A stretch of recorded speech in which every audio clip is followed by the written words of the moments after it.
प्रणाम सभी लोगों को जी राम राम मेरी तरफ से, विवेक मलिक की तरफ से प्रणाम आप लोगों को और नमस्कार आप लोगों को रिजल्ट गुरु की तरफ से। वेलकम दोस्तों। चलिए आज की स्टैटिक जीके क्लास शुरू करते हैं। आज की हमारी जो स्टैटिक जीके क्लास होने वाली है, हरियाणा स्टैटिक की जो क्लास होने वाली है जी, आज की क्लास में हम पढ़ने क्या वाले हैं? आज की क्लास में हम पढ़ने वाले हैं हरियाणा से प्राप्त प्राचीन वस्तुएं और अभिलेख। जितने भी वस्तुएं हैं, जितने भी अभिलेख हैं जो हरियाणा से मिले हमें जी प्राचीन, वो सारे के सारे आज की इस क्लास के अंदर हम लोग खत्म करते हुए चलेंगे। तो चलो भाई, बिना टाइम वेस्ट करे, बिना टाइम बर्बाद करे, अपनी क्लास के ऊपर आते हैं और अपनी क्लास को शुरू करते हैं। लेकिन उससे पहले बता दूं, हमारी जो रोज की क्लासेस होती हैं भाई, वो 7 बजे शुरू हो जाती है। सुबह 7 बजे क्लास होती है करंट और स्टैटिक की। इसके बाद दोबारा मैं आप लोगों से 1 बजे मिलता हूं, जिस क्लास के अंदर मैं आप लोगों को इतिहास और भूगोल पढ़ाता हूं। बाकी जो हमारा बैच चल रहा है, उसके सारे बैच के टाइमिंग ये आप लोगों के सामने है। चलिए दोस्तों, शुरुआत करते हैं और आते हैं सबसे पहले अपने टॉपिक पर। हम आज की वीडियो जो होगी, इस वीडियो को 2 भागों में खत्म करेंगे। एक भाग के अंदर हम लोग भैया हरियाणा से मिलने वाले पुरातात्विक साक्ष्य जो हैं, यानी कि जिन्हें हम अंग्रेजी भाषा में कहें तो आर्कियोलॉजिकल एविडेंस कह देते हैं, उन्हें पढ़ेंगे। और दूसरे भाग के अंदर जैसे आप लोग ये देख सकते हैं, हरियाणा से मिले हुए आर्कियोलॉजिकल एविडेंस है जी, पुरातात्विक अवशेष। एक इंसान का मानव कंकाल, ये घड़े सब कहाँ से हैं? राखी गढ़ी से मिले हुए हैं। कहाँ से मिले हुए हैं भाई? राखी गढ़ी, हरियाणा के अंदर से मिले हुए हैं जी, हड़प्पा काल के अवशेष हैं। चलिए तो आते हैं अपने पहले पॉइंट के ऊपर, टॉपिक वाइज शुरू करते हैं जी। हमें सोने और तांबे के जो सिक्के हैं, हाँ भैया, सोने और तांबे के सिक्के कहाँ से मिलते हैं? मिथातल भिवानी से मिलते हैं। मिथातल भिवानी से सोने चांदी के सिक्के। कुषाण काल के, जो कुषाण साम्राज्य था, उसके सोने और तांबे के जो सिक्के हैं वो जी मिथातल से मिलते हैं। साथ ही साथ हड़प्पा के अवशेष जो हैं, ये हमें भिवानी से मिलते हैं। हड़प्पा के अवशेष कहाँ से? भिवानी से मिलते हैं। रामायण के जो श्लोकांक्ति हैं, ये नचर खेड़ा से मिलती हैं जी, जो भिवानी के अंदर पड़ता है, नचार खेड़ा। योग्य गणराज्य के जो मोहरे हैं जी, योग्य गणराज्य जो था, इसकी मोहरे हमें कहाँ से मिलती हैं भाई? नौरंगाबाद भिवानी से मिलती हैं। नौरंगाबाद कहाँ पड़ता है? भिवानी के अंदर पड़ता है, वहां से मिलती हैं जी।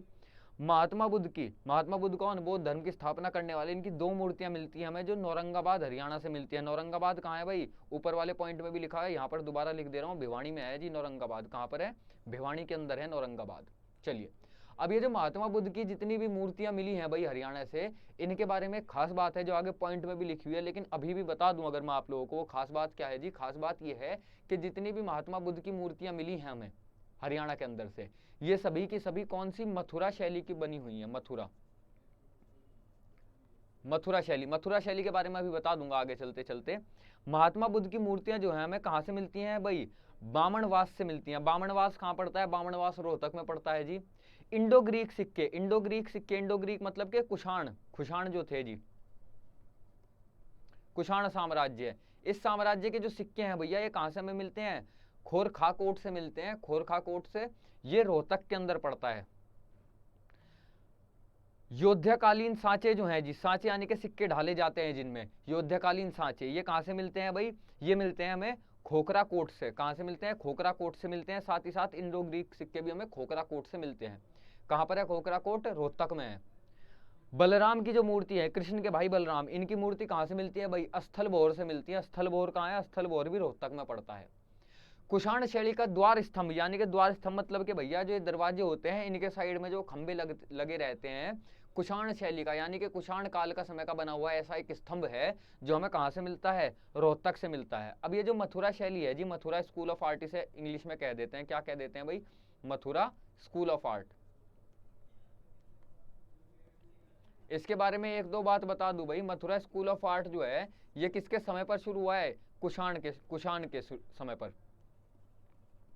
कुषाण्स कौन है? कुषाण्स है भाई इंडो ग्रीक। ये वो लोग हैं जो ग्रीक से आए थे और हिंदुस्तान के ऊपर राज करा था। इनका सबसे प्रसिद्ध राजा जो है, अगर सबसे प्रसिद्ध राजा की बात करें तो इनका सबसे प्रसिद्ध राजा कौन सा है भाई? इनका सबसे प्रसिद्ध राजा है कनिष्क। कनिष्क कौन है? जिसने बौद्ध धर्म अपनाया था और बौद्ध धर्म के अंदर जी किसकी? महायान की शुरुआत करी थी। महायान की शुरुआत बौद्ध धर्म के अंदर कनिष्क ने ही करी थी। बौद्ध धर्म के 2 भाग हैं मुख्यतः, महायान और हीनयान। हीनयान वो है जिसे बुद्ध ने शुरू करा था। हीनयान में क्या कहा गया है? हीनयान में कहा गया है कि बुद्ध जो है कोई भगवान नहीं है, बुद्ध एक आदमी है, एक मनुष्य है, एक मुनि है, एक ऋषि है। महायान के अंदर क्या कहा गया? महायान के अंदर ये कहा गया कि जो बुद्ध हैं वो भगवान है। इनकी मूर्तियां बनाई गई और इनकी मूर्तियां 2 जगह बनाई गई, एक तो मथुरा स्कूल ऑफ आर्ट और एक गंधार स्कूल ऑफ आर्ट। कहां पर जी? Gandhar school of art. और हरियाणा से जितनी भी भगवान बुद्ध की मूर्ति हमें मिलती है उन सभी के ऊपर हमें Mathura school of art, Mathura कला शैली का जो है वो हमें उसके ऊपर छाया देखने को मिलती है, उस तरीके में बनी हुई देखने को मिलती है बुद्ध की मूर्तियां।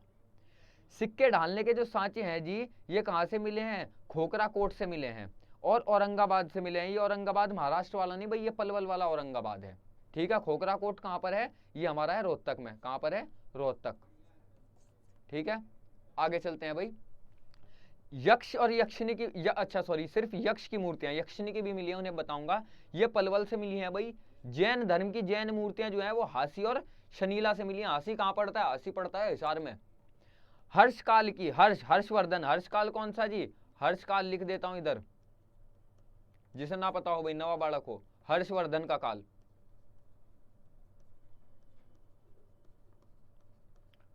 और हर्षवर्धन कहाँ का था भाई? कौन से स्थान का था? हर्षवर्धन याद रखना जी, हर्षवर्धन कहाँ का था? थानेसर का था। बाद में इसने अपनी राजधानी बदल दी थी, और राजधानी बदलकर क्या बनाई थी? इसने अपनी राजधानी बाद में बदलकर कन्नौज बना दी थी थानेसर से, ठीक है। वर्धन वंश का शासक था, अंतिम शासक। शुंगकालीन फलक जो है ये शुद्ध से मिलते हैं, जो जगाधरी में पड़ता है। शुंग कौन है? पुष्पमित्र शुंग। मगध में अशोक का जो वंश था जी, मौर्य वंश था। मौर्य वंश के बाद शुंग वंश आया था। इसके समय के फलक जो है वो शुद्ध से मिलते हैं, जो कि जगाधरी में पड़ता है। मौर्य वंश का अंतिम शासक कौन था भाई? हाँ जी, मौर्य वंश का अंतिम शासक था बृहदनाथ। बृहदनाथ को पुष्पमित्र शुंग ने मारा था और शुंग वंश की स्थापना करी थी। आगे चलते हैं। मिट्टी की मोहर, मोहर मतलब सिक्के के जो पुराने टाइप होते थे, कहां से मिलती है? दौलतपुर से मिलती है भाई। मोहर सोने की, चांदी की, तांबे की, ढेर चीज की करे थी, लेकिन जो दौलतपुर से हमें मोहर मिलती है वे माटी की है, मिट्टी की है। मौर्य काल के स्तूप व अवशेष, स्तूप क्या होते हैं? स्तूप जहां पर भिक्षुओं के अवशेष रखे जाते हैं वो स्तूप होते हैं। और अवशेष मौर्य काल के अवशेष, मौर्य काल के मिट्टी के बर्तन हो गए, कुछ और चीजें हो गई या हथियार हो गए, कहां से मिलते हैं? हिसार और फतेहाबाद। फतेहाबाद कौन सा शहर है जिसे भैया फिरोज शाह तुगलक ने बसाया था? फिरोज शाह तुगलक ने अपने लड़के के नाम पर बसाया था, फिरोज शाह तुगलक ने। कौन सा शहर भाई? हाँ जी, शहर कौन सा? शहर है फतेहाबाद, ठीक है। चलो भाई आगे को चलें, ठीक है। अच्छा यार भाई, वीडियो वगैरह पसंद आया करे तो लाइक वाइक कर दिया करो, इधर उधर एक दो लोगों को भेज दिया करो। यक्ष और यक्षिणी की मूर्तियों की बात करें तो ये पलवल, भादस और हथीन से मिलती हैं। पलवल, भादस और हथीन से मिलती हैं। अच्छा, यक्ष यक्षिणी की जो हरियाणा के अंदर सबसे पुरानी मूर्ति मिलती है भाई, वो लाल पत्थर से बनी हुई मिलती है। लाल पत्थर से, लाल पत्थर से। और क्या बना है? लाल पत्थर से बनाया भाई रेड फोर्ट। याद रखना, अकबर के काल में लाल पत्थर जो है, किसके काल में? अकबर काल में लाल पत्थर जो है वो मुख्य वो था जी, निर्माण में मुख्य तौर पर इस्तेमाल करा जाता था लाल पत्थर। किसके काल में भाई? अकबर काल में। याद रखना, ये भी ये सवाल है ऐसा जो आ जाता है पेपर में कभी कभी। एग्जामिनर को कुछ नहीं पता होता भाई, तड़िए घर से भिड़का आगे सांझ को सवाल दे देगा, सारे दिमाग भिड़ जाएंगे। आगे देखते हैं भाई।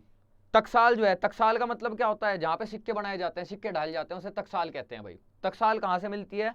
बोहर माजरा से और अग्रोहा से मिलती है। टकसाल कहां से मिलती है भाई? बोहर माजरा और, हाँ जी, बोहर माजरा और अग्रोहा से टकसाल मिलती है हमें देखने को। आगे बात करें गुप्त काल के सूर्य देव की जो मूर्ति है, भगवान सूर्य की जो मूर्ति है गुप्त काल की, गुप्त काल में बनी हुई, ये अग्रोहा से मिलती है। अग्रोहा कहां पड़ता है भाई? हिसार में पड़ता है। हड़प्पा सभ्यता के से जी, पहले की सभ्यता के आभूषण। हड़प्पा सभ्यता से जो पहले रहने वाले लोग थे, हड़प्पा सभ्यता से पहले रहने वाले लोग का मतलब क्या है? पाषाण काल। हाँ जी, पाषाण काल या उससे पहले के जो समय के जो चीजें हैं वो कहां से मिलती हैं भैया हमें?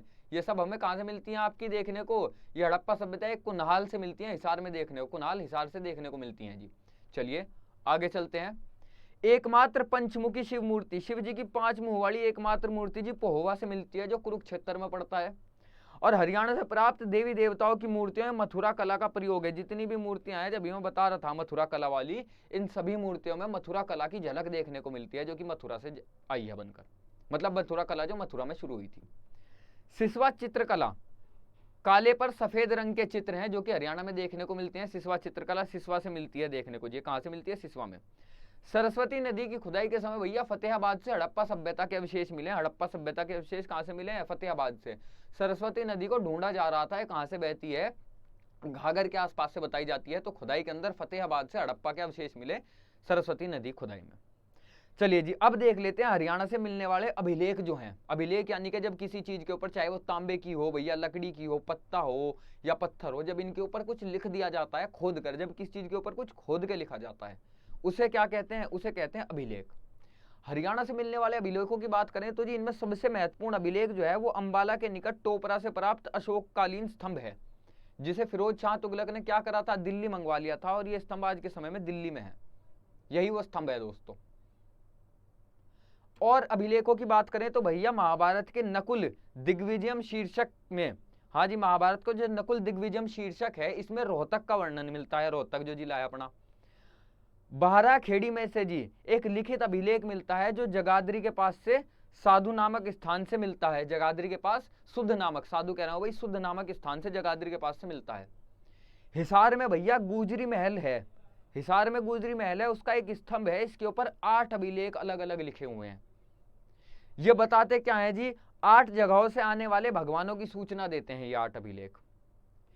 एक और अभिलेख है जी जो लाओस काम्बोडिया से मिलता है। लाओस काम्बोडिया दूसरा देश है भैया, काम्बोडिया म्यांमार की साइड वहां पे देश है, मिलता है, जहां के राजा देवका ने, यहाँ का राजा कौन है? देवका ने कुरुक्षेत्र की महिमा का वर्णन करा है। जो कुरुक्षेत्र में लट बजते हैं उनकी महिमा का, उस कुरुक्षेत्र की महिमा का वर्णन करा है। आगे देखे भाई तो सिरसा से प्राप्त अभिलेख से ज्ञात होता है, सिरसा हरियाणा से प्राप्त अभिलेख से ज्ञात होता है कि यहाँ पर पशुपति संप्रदाय भी था। पशुपति संप्रदाय शिवजी वाला जो संप्रदाय है, पशुपतिनाथ को मानने वाला। अग्रवा से एक अभिलेख मिलता है जिसमें भाई 7 स्वर, जो 7 स्वर कौन से होते हैं? हाँ जी, जो ये गाने वाले 7 स्वर होते हैं, ये 7 स्वर वहां से देखने को मिलते हैं उस अभिलेख से, अग्रवा अभिलेख से। पृथ्वीराज द्वितीय जो हैं इनके बारे में भी एक अभिलेख मिलता है, हांसी हिसार से मिलता है। अच्छा, जो पृथ्वीराज आप सोच रहे हो वो कौन से पृथ्वीराज हैं भाई? जो पृथ्वीराज आप सोच रहे हो वो है पृथ्वीराज तृतीय। वो कौन से पृथ्वीराज हैं? पृथ्वीराज तृतीय, ये द्वितीय हैं। हाँ जी, खरोष्ठी लिपि, लिपि कौन सी है? खरोष्ठी लिपि। इस लिपि का एक अभिलेख है जो कहां से मिलता है? करनाल से मिलता है। आगे बात करें भाई, लाडून राजस्थान से भी एक अभिलेख मिलता है जिसके अनुसार जी हरियाणा की जो राजधानी है वो दिल्ली थी, और किसके टाइम पर? चौहानों के टाइम पर, चौहान राजवंश जो है। 9वीं सदी में जी रचित एक भोजदेव का अभिलेख मिलता है। 9वीं सदी में रचित मतलब 9वीं सदी में बनाया गया है ये, और ये पेहोवा से मिलता है। 9वीं सदी में बना हुआ भोजदेव का अभिलेख पेहोवा से मिलता है। पेहोवा के जी जो राजा हैं महेंद्रपाल, इनका एक शिलालेख मिलता है 905 ईस्वी का, जिसमें मंदिरों के निर्माण की चर्चा करी गई है। और हम देखते हैं कि गुप्त काल के बाद हिंदुस्तान में मंदिरों का निर्माण शुरू हो गया है। और ये जो है जी महेंद्रपाल, ये तो आपके हर्ष के काल के भी बाद के राजा हैं। वामन पुराण में जी हरियाणा में प्रवाहित होने वाली नदी तथा वन्य क्षेत्रों का उल्लेख मिलता है। कौन से पुराण में? वामन पुराण में। ये थे जी हरियाणा से मिलने वाले जितने भी इंपॉर्टेंट अभिलेख हैं, जितने भी साक्ष्य हैं, जितने भी पुरातात्विक साक्ष्य हैं, हरियाणा से मिलने वाले सारे के सारे इंपॉर्टेंट थे जी। ये हमारे चैनल का QR कोड है, इस QR कोड को आप लोग जी स्कैन करके आप वो भी कर सकते हैं, हमारी PDF डाउनलोड भी कर सकते हैं चैनल ज्वाइन करके। चलिए दोस्तों, इसी के साथ धन्यवाद कहना चाहूंगा। चैनल को लाइक करना और चैनल को लाइक और सब्सक्राइब करना बिल्कुल ना भूलें। जय हिंद दोस्तों, बने रहें रिजल्ट गुरु के साथ।